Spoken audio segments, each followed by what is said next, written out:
शादी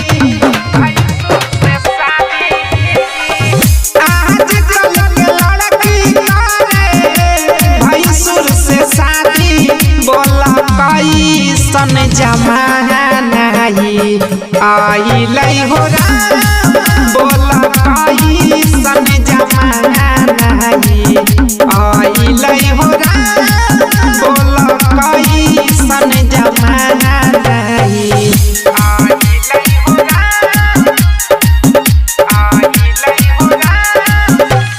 DJ Kanchan Raj Hajipur Vaishali.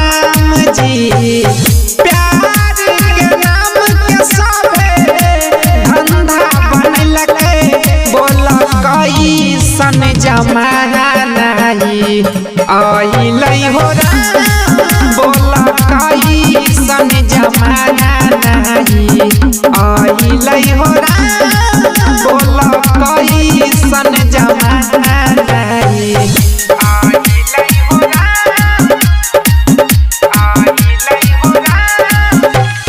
DJ Kanchan Raj Hajipur Vaishali.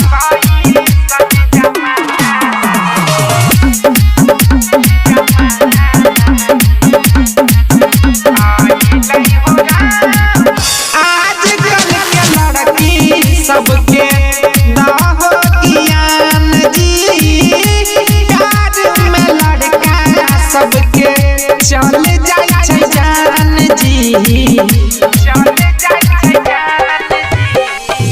आजकल के लड़की सबके दाहो ज्ञान जी प्यार में लड़का सबके चल जाय छै जान जी।